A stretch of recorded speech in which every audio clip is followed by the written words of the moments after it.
And the first question goes to Mr. Ondish. In your opinion, what are the 3 most pressing issues facing Mount Arlington, and what strategies would you take to address these issues? Okay, I think the top thing that I'm hearing is taxes, and I believe is taxes, and that's always been since when I first got on council. Taxes, it's very difficult. We try not to raise taxes. I mean, I said to a friend, a mayor from another town, I said, "Gee, so have you been raising taxes lately just to upset everybody?" And he kind of laughed. He said, "No." I said, "Of course not. We don't do that. We raise taxes based on the needs of the borough." What we've been doing to heat the taxes is we have cut back on employees, we've cut back on all of our capital projects, we've manipulated the budget so that we're spending as little as we can and being as fiscally responsible as we can. It's something that's very difficult in these times. The state is causing us a lot of grief. They're taking away our aid. They're giving us a lot of unfunded mandates that create a strain on our budget. Things like healthcare costs, pension costs, insurance costs, utility costs, those things are out of our control. And they have been going up in double digits over the last couple of years. So our budget actually right now is lower than it was many years ago. However, the expenses continue to rise. And that's where we see the tax increases, is in the expenses. Thank you. Ms. Silks? The 3 most important issues, I believe, are the budget. I believe it's transparency and a sense of community. Transparency is something, if we had more knowledge of what was going on in the borough, perhaps we would be able to understand why the expenses are going up so high.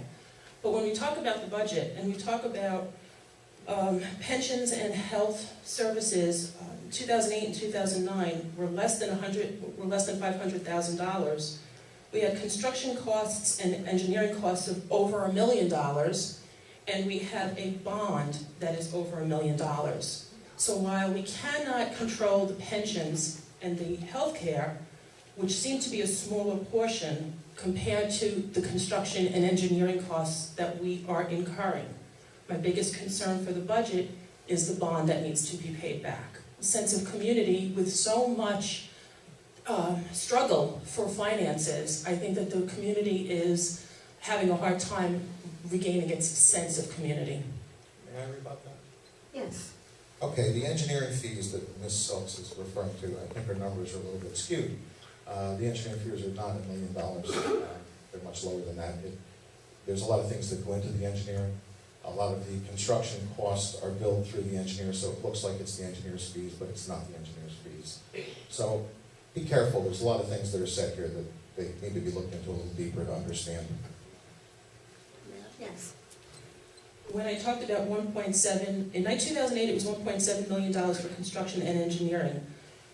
In 2009 it was 1.8 million, and I'm rounding. Those were for costs that came off of the daily check register that only referred to construction costs and referred to suburban engineering payments.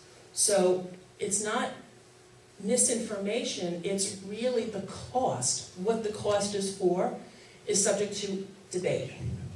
We can keep going, if you like. Why don't we move forward right now? Okay.